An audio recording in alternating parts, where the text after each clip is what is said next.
নমস্কার, আমার নাম পলিরিনী। আমার স্বামী স্বপনচন্দ্র শীল। আমার স্বামী বিগত ওই 10 মাস হতে মারা গেছে। আমার স্বামীর নিয়ে অনেক দৌড়েছি, ঢাকা, বরিশাল, ভেলুর।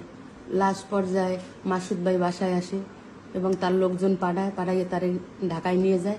ঢাকায় নিয়ে ইসলামিয়া ব্যাংক হসপিটালে কাকরাইলে ভর্তি করে। ওদের কাছে 14 দিন ছিলাম। ওই জায়গার ট্রিটমেন্টের যাবতীয় যাহা কিছু খরচ সব মাসুদ ভাই বহন করছে। এমনকি ওই সময় বিগত দুর্গাপূজার সময় আমারে জিজ্ঞেসে কি লাগবে। আমি বলছি না দাদা, আপনি চাওয়ার আগে আমার অনেক কিছু দিচ্ছেন, আমার কিছু লাগবে না। তারপর সে দুর্গাপূজা উপলক্ষে 20,000 টাকা আমারে দিছে আর আমার স্বামীর একটা হুইল চেয়ার দিছে।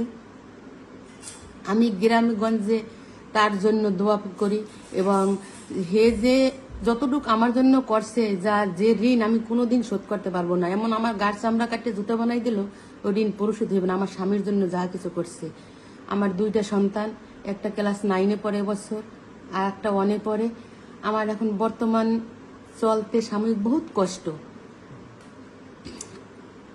আর এর জন্য সবাই দোয়া করবেন। এবং আমি গ্রামে গ্রামে হাঁটি, সব মানুষের লগে আলোচনা করি যে দাঁড়িপাল্লায় যেন তারা ভোট দেয়।